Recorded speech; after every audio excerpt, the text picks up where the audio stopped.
In the heart of bustling Atlanta, where skyscrapers pierced the humid Georgia sky and traffic hummed like a perpetual symphony, Louise Hargrove sat in the dim waiting room of her doctor's office. At 69, she was a retired school teacher, her once vibrant curls now silvered, her hands marked by years of grading papers and tending gardens. Her phone buzzed. A call from her daughter, Vanessa. "Mom, I've sold the townhouse and Dad's old Cadillac. We're moving to New York for my fashion line. Needed the cash. Take care." Click. No goodbye, no warmth, just cold finality. Louise's husband, Harold, had died 6 months earlier from a sudden stroke, leaving her in their historic Victorian townhouse in Inman Park, filled with memories of family barbecues and holiday gatherings. Vanessa, 42 and always ambitious, had helped with the funeral but grew distant, eyeing the property like a commodity.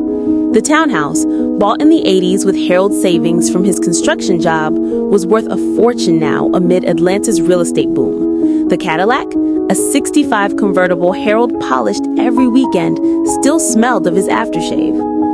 Stunned, Louise didn't cry. Instead, a calm washed over her as she remembered an envelope Harold had given her days before his death. "Lou, keep this safe. Open it if I'm gone and you're ready." Buried in her dresser amid grief, she'd forgotten it. Now it called to her. After her checkup, blood pressure fine, just eat better, she took the MARTA bus home, no longer owning a car. Smiling inwardly, she retrieved the envelope. Inside, deeds, bank statements, a letter in Harold's steady hand. "My love, I invested quietly.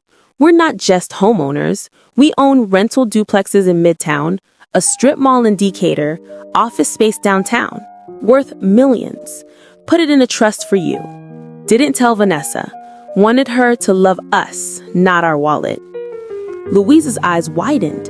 Harold, the quiet builder, had flipped properties in secret, amassing a portfolio valued at over $5 million. The townhouse? Still hers legally. Vanessa's sale was fraudulent. But Louise decided no immediate confrontation. Vanessa needed a lesson in empathy, something her high society dreams had eroded. Weeks passed. Vanessa thrived in New York at first, posting Instagram reels of runway shows and cocktail parties. Louise, pretending destitution, moved into a modest assisted living facility funded by a small pension. Neighbors whispered pity. Friends offered casseroles. Poor Louise, abandoned by that fancy daughter. Vanessa's calls were rare, condescending. "Mom, I deposited your cut, 20 grand. Enough for a studio apartment. We're investing the rest in my brand. Edward says it's foolproof." Edward, her slick fiancé, a Wall Street wannabe, always rubbed Louise wrong. But New York chewed up Vanessa. Her fashion line flopped, knockoffs flooded the market, investors pulled out, Edward bailed, taking half the funds for expenses. Vanessa's lavish Soho loft became unaffordable.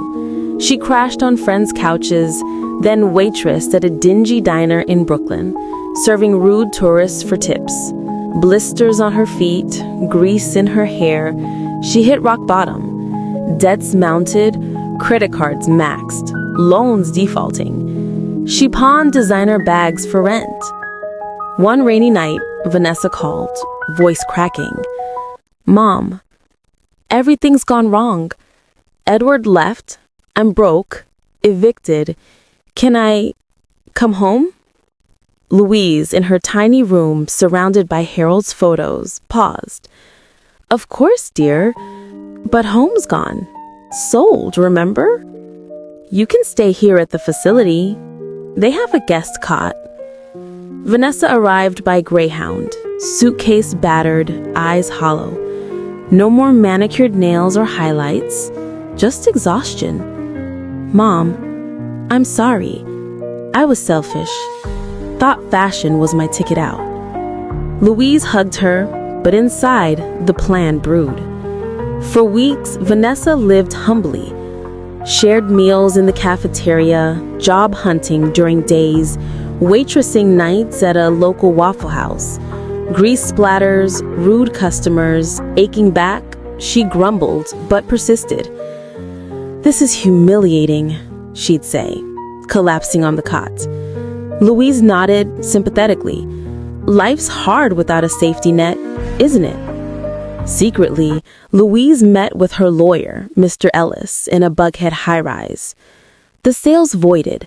The townhouse is back in your name, portfolio intact. We can evict Vanessa from her old life, but..." Louise shook her head. "Not yet. Let her learn." Vanessa's transformation began subtly. At the Waffle House, she befriended single moms, juggling shifts and kids, hearing stories of evictions, abusive exes, scraping by on food stamps. "I never knew," she confessed to Louise one evening over instant coffee. "I thought poverty was laziness. But these women, they're fighters." Louise watched, heart aching but resolute. Vanessa volunteered at a shelter using tips to buy diapers for a coworker's baby. "Mom, remember Dad's stories about building homes for habitat? I get it now. Helping feels better than any runway." 3 months in, Louise called a meeting at Mr. Ellis's office. Vanessa, in thrift store jeans, fidgeted. "A lawyer? Mom, we can't afford this." Mr. Ellis slid over documents. Vanessa's jaw dropped. "This says you own half of Atlanta.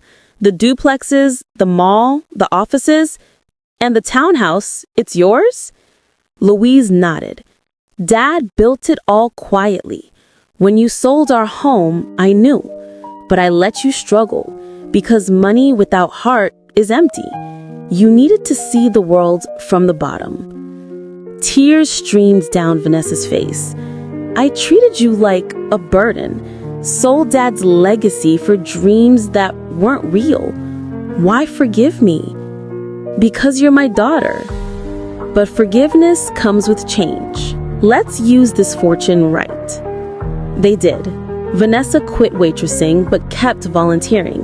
Together, they repurposed Harold's Rentals into affordable housing for single mothers, subsidized units with on-site daycare, job training. The strip mall became a community center, free classes in sewing, Vanessa's nod to fashion, financial literacy, parenting. Louise oversaw it all. Her teacher spirit reignited. Vanessa thrived differently now. No New York glamour, but Atlanta impact. She designed practical clothing lines for working moms, sold at cost. "Mom, this is my real calling. Empathy." In action, they moved back to the townhouse, renovated with love. Harold's Cadillac restored in the garage, garden blooming. One Sunday, at a ribbon cutting for their first housing complex, Vanessa hugged Louise. "Dad's watching. Proud. You didn't just save me, you taught me to save others." Louise smiled, gazing at the Atlanta skyline. Justice wasn't revenge, it was redemption. In a city of hustle, they built something enduring. Family, fortified by lessons